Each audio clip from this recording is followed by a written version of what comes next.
దానికి ప్రచారం కల్పించి ప్రభుత్వం యొక్క ప్రతిష్ట దెబ్బతీయాలని ప్రయత్నం చేస్తున్నారు.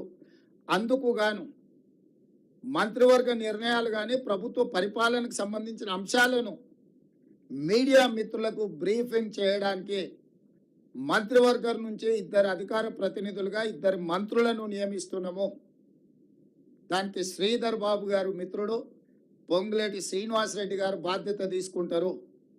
మీడియా మిత్రులకు నా సూచన, మీకు ఎలాంటి ప్రభుత్వానికి సంబంధించిన అంశాలు కావచ్చు, వివరాలు కావచ్చు, అపోహలు కావచ్చు, మీకు సమాచారం కావాలంటే దానికి సంబంధించి శ్రీధర్ బాబు గారు, పొంగులేటి శ్రీనివాసరెడ్డి గారు ఎప్పుడు మీడియా మిత్రులకు అందుబాటులో ఉంటారు. వారిద్దరిచ్చే సమాచారమే అధికారిక సమాచారము. మీరు ఏది పడితే అది, ఎట్లా పడితే అట్లా ఊహించుకోవడానికి కానీ, ఖాయించుకోవడానికి కానీ, రాయించుకోవడానికి కానీ, చూయించుకోవడానికి కానీ అవకాశం లేకుండా పకడ్బందీగా ప్రభుత్వం ఈ నిర్ణయం తీసుకున్నది. కాబట్టి మీడియా మిత్రులకు ప్రభుత్వానికి సంబంధించిన ఏ సమాచారం కానీ, లేకపోతే ఏ అపోహలను తొలగించుకోవడానికి వారిద్దరు అందుబాటులో ఉంటారు.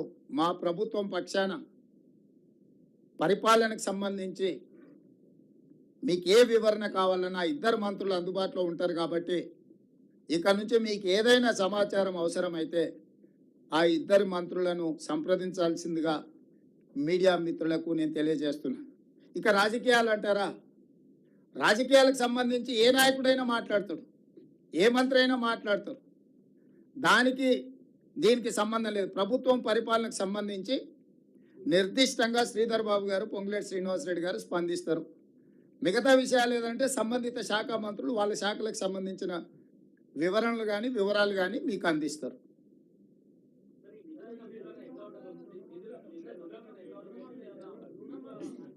తినబోతూ రుచులు ఎందుకు, వంట ఎట్లా ఉండాలనో మా నలబీబ పాకం వండే మా బట్టి విక్రమార్క గారికి తెలుసు.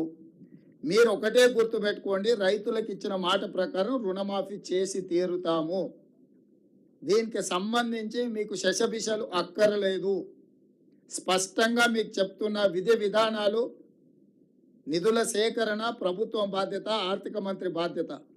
మీకేమైనా ఇంకా లోతుగా వివరాలు కావాలన్నా, వివరణ కావాలన్నా ప్రత్యేకంగా ఆర్థిక మంత్రి, ఉప ముఖ్యమంత్రి బట్టి విక్రమార్క గారిని మీరు నిస్సందేహంగా సంప్రదించవచ్చు.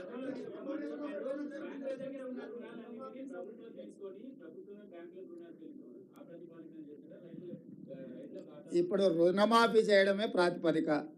ఏ ప్రాతిపదిక